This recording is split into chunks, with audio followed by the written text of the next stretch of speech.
Hosiana.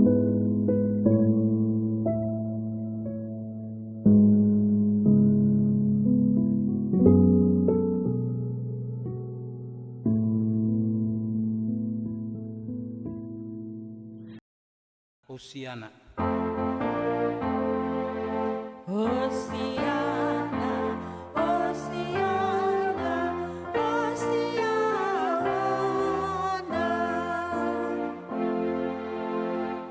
Shalom Bapak Ibu sekalian. Di minggu sengsara ke-6 ini kita akan merenungkan sabda Allah di bawah tema memiliki integritas di tengah kepalsuan dunia. Bapak Ibu sekalian, pengantar liturgi kita sudah coba membuat gambaran tentang apa itu integritas. Yang dilakukan, yang digambarkan dalam puisi, sebagaimana kita dengar dalam liturgi kita tadi. Tapi untuk lebih jelas, saya akan mencoba memberi gambaran sederhana tentang apa itu integritas. Integritas artinya memiliki pribadi yang jujur, berkarakter kuat atau teguh pendirian, dan berpegang teguh pada kebenaran. Itu integritas. Orang yang berintegritas mestinya memiliki perkataan, pikiran, dan tindakan yang mengandung kebenaran. Bukan kepalsuan atau kemunafikan atau sandiwara. Karena itu berintegritas berarti antara pikiran, perkataan, dan perbuatan harus berjalan bersama. Sebaliknya, jika pikiran lain melakukan lain, omong lain lakukan lain, maka itu sama dengan kemunafikan. Itu berarti bahwa sedang terjadi krisis integritas. Dan kita tahu sendiri bahwa kalau krisis integritas itu berjalan secara terus-menerus, maka pada akhirnya akan kehilangan integritas. Integritas ini bisa dilakukan, bisa dimiliki baik itu secara bersama-sama atau dalam lembaga atau dalam sebuah komunitas, tapi juga bisa dilakukan, bisa dimiliki oleh orang per orang. Nah, kekasih Tuhan sekalian, mengapa orang Kristen atau perkumpulan komunitas Kristen atau kumpulan komunitas yang berlabel Kristen seperti gereja mesti memiliki integritas?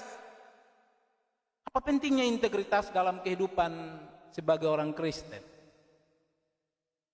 Bapak Ibu sekalian, kita mencatat bahwa dunia ini penuh dengan kepalsuan atau panggung sandiwara. Karena itu integritas orang Kristen adalah menjadi semacam penanda atau ciri di mana orang Kristen bisa dibedakan dari orang lain. Integritas diri kelompok Kristen, komunitas Kristen, atau orang Kristen akan membuat dia berbeda dari yang lain. Alasan yang kedua Bapak Ibu sekalian, karena Yesus sebagai Sang Juru Selamat, Sang Guru Agung, dan Kepala Persekutuan itu telah memberi teladan tentang sebuah integritas. Kendati ia ada di tengah-tengah kepalsuan dunia, kendati dia ada di tengah-tengah kesulitan, ada di tengah-tengah bahaya, Yesus tetap menunjukkan integritasnya. Karena itu saudara-saudara, dengan memiliki integritas sebagai murid, maka kita akan bisa menjadi pemberita yang baik. Kita akan menjadi murid yang baik. Kita akan menjadi penerus kabar baik kepada orang-orang lain di dunia ini. Bapak Ibu sekalian, bagaimana integritas itu dan bagaimana integritas baik yang dilakukan secara kelompok maupun secara orang per orang, kita coba belajar dari bacaan kita tadi. Bapak Ibu sekalian, secara lembaga, kehidupan berintegritas atau tidak berintegritas kita dapat lihat pada sebuah lembaga peradilan dalam masyarakat Yahudi pada saat itu yang disebut Mahkamah Agama. Mahkamah Agama sebagai tempat mencari keadilan sehubungan dengan hal-hal yang berhubungan dengan keimanan, hal-hal yang berhubungan dengan keagamaan. Karena itu semestinya Mahkamah Agama menjadi contoh yang baik dalam memutuskan sebuah perkara, menjadi contoh dalam prosedur peradilan maupun materi peradilan. Mestinya dia harus menjadi contoh yang baik. Tapi dalam kenyataannya, Mahkamah Agama justru mempertontonkan cara mengadili yang tidak benar. Mereka menjadi pengadilan yang tidak adil, secara khusus dalam pengadilan terhadap Yesus yang dianggap sebagai terdakwa yang melanggar norma-norma keagamaan pada saat itu. Yang pertama, mari kita lihat letak kesalahan mereka, letak rusaknya integritas Mahkamah Agama pada saat itu.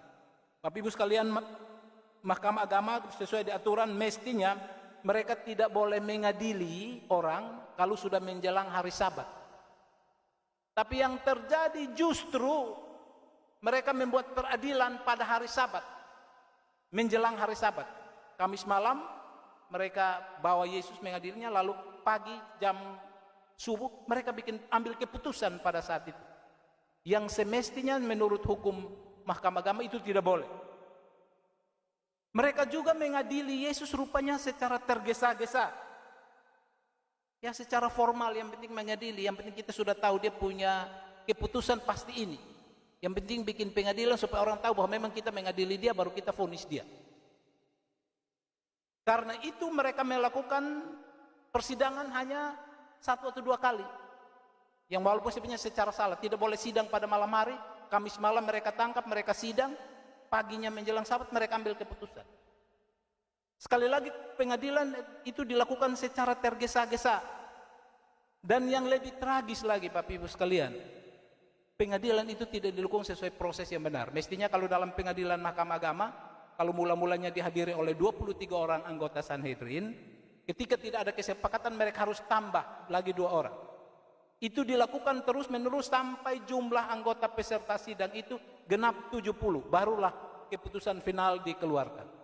Tapi rupanya ketika pengadilan Yesus mereka lupa, mereka abaikan ketentuan-ketentuan itu. Dengan demikian Bapak Ibu sekalian, kita dapat menyimpulkan bahwa Mahkamah Agama telah melakukan pengadilan yang tidak adil terhadap Yesus. Integritas Mahkamah Agama adalah integritas yang tidak baik. Integritasnya sangat-sangat bobrok, sangat rusak, sangat krisis, bahkan kehilangan integritas sebenarnya pada saat itu. Bapak Ibu sekalian, dari sisi materi persidangan, Mahkamah Agama mencari kesaksian terhadap Yesus tapi tidak memperolehnya.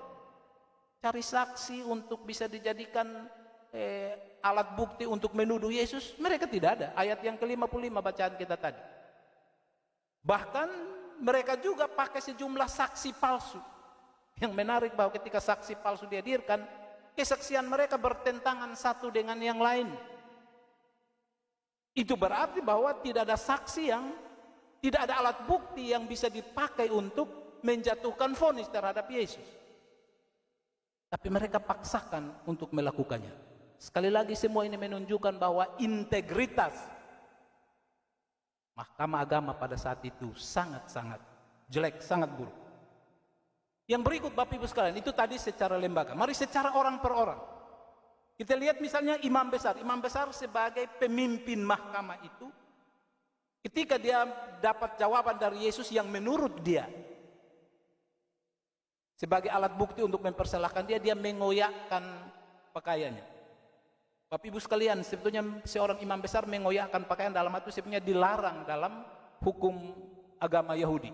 Imamat pasal 21 ayat 10. Seorang imam besar tidak boleh mengoyak pakaiannya walaupun dalam situasi apapun. Tapi dia justru melakukannya. Dia mengoyak jubah yang dia pakai untuk mengadili.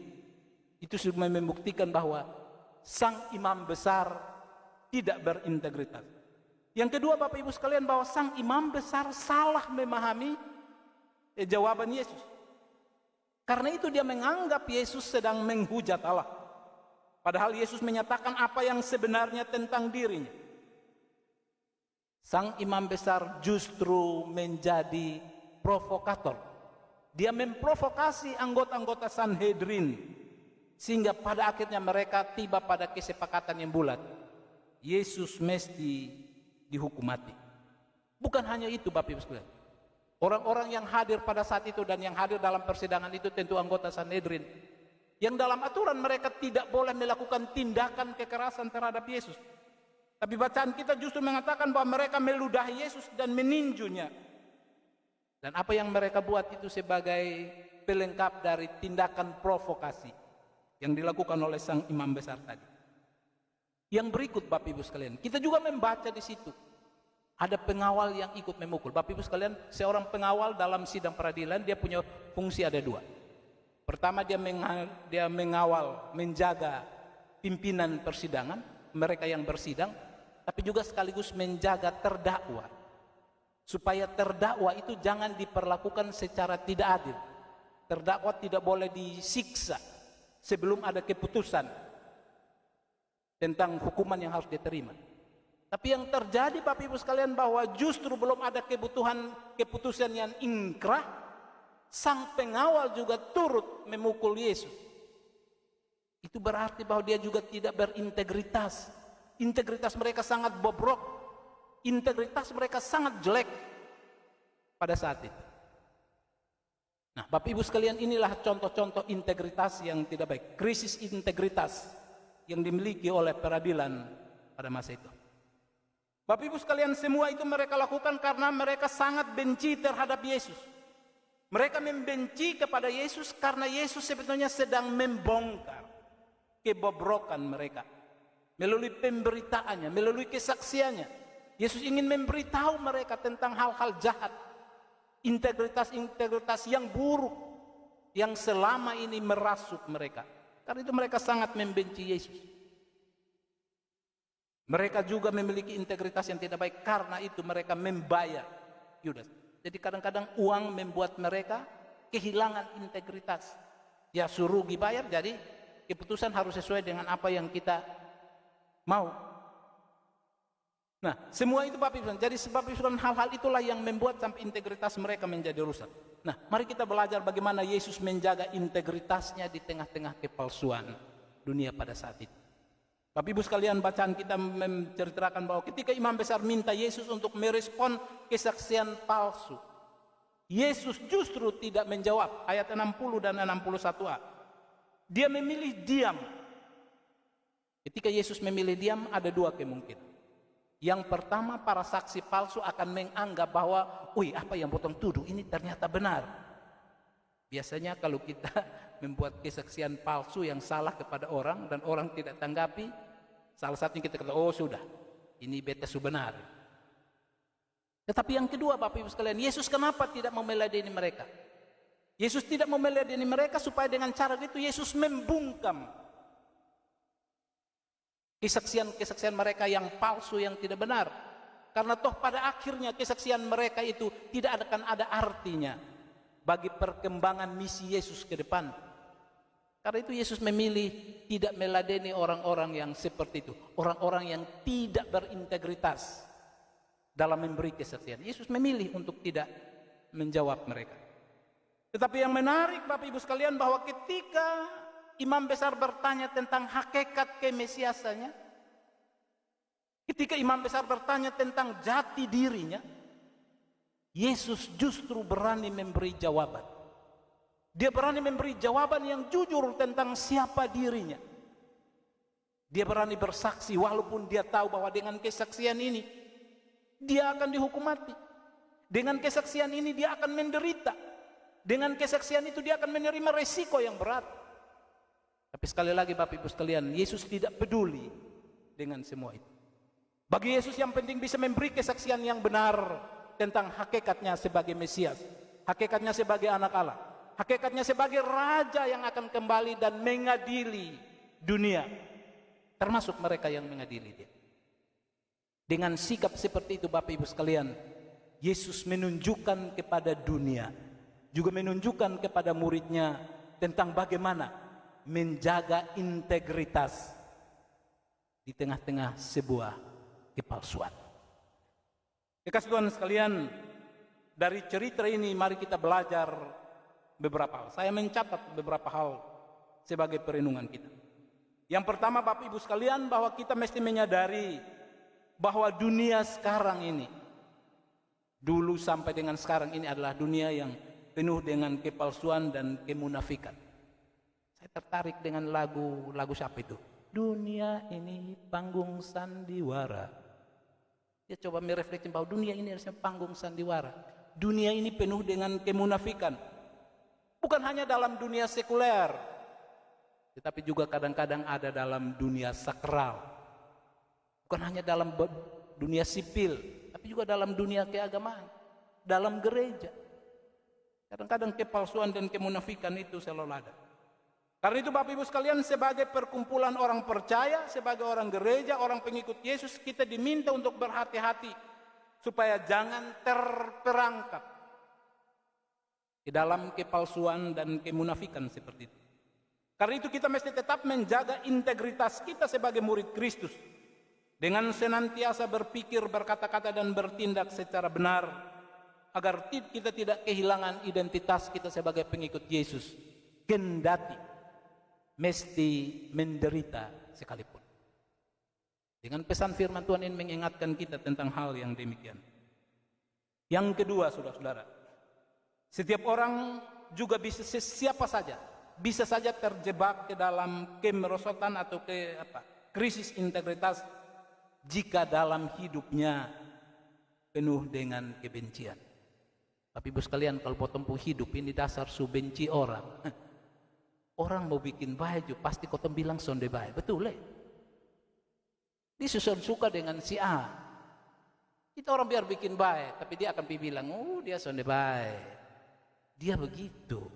Nah, belajar dari ini. Apa yang Yesus tidak buat. Mereka yang bersaksi palsu itu juga mungkin pernah ditolong oleh Yesus. Tapi karena integritas mereka, jiwa mereka penuh dengan kebencian, mereka berani bersaksi palsu. Karena itu Bapak Ibu sekalian, sebagai pengikut Yesus, untuk menjaga integritas kita, kita belajar dari nasihat Yesus. Maka Yesus mengajar kita untuk musuh sekalipun mesti dikasihi, supaya jangan ada kebencian di dalam diri kita, sehingga kita bisa menjaga integritas kita di tengah-tengah dunia yang penuh dengan kejahatan, yang penuh dengan kesulitan. Kita akan tetap menjaga integritas kita kalau rasa benci dalam diri kita hilangkan. Yang berikut Bapak Ibu sekalian, menghayati penderitaan Kristus, tetaplah menyatakan kebenaran dalam hidup kita, sekali lagi kendati mesti menderita. Kalau kita menghayati penderitaan Kristus, kita mesti tetap menyatakan kebenaran. Kecuali kita tidak mau menghayati penderitaan Kristus, kita bisa menghindar. Tapi Bapak Ibu sekalian, panggilan kita dalam menghayati penderitaan Kristus mesti tetap bilang yang benar. Walaupun mungkin orang suka dengan kita, walaupun mungkin ada di sekitar kita yang membenci kita, toh pada akhirnya dia akan mengerti kenapa kita menyatakan kebenaran. Yang keempat Bapak Ibu sekalian, kita juga mencatat bahwa dalam dunia teknologi, dunia media sosial yang sekarang ada di mana-mana, kadang-kadang tanpa sadar ada sejumlah berita hoax, berita bohong yang bertebaran di sana. Bahwa kadang-kadang ketika kita tidak berwaspada, kita juga bisa menjadi penyebar kebohongan. Dan karena itu akan merusak integritas kita sebagai pengikut Kristus. Pandemi COVID-19 yang merajalela, kadang-kadang banyak sekali berita bohong. Orang menyebarkan bohong bahwa begini-begini. Banyak orang di kampung itu takut divaksin, omong vaksin mereka lari masuk sembunyi di hutan.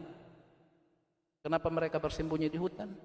Sekali lagi karena ada orang-orang membohongi mereka dengan vaksin.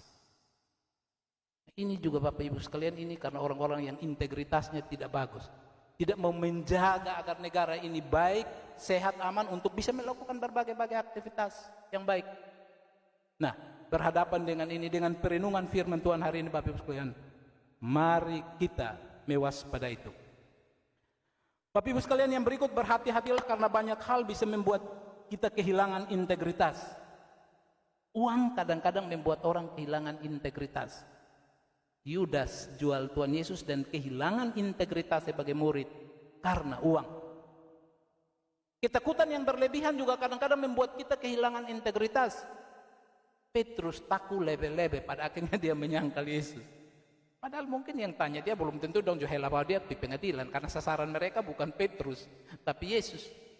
Tapi karena takut yang berlebihan, dia kehilangan integritas sebagai murid yang gagah berani.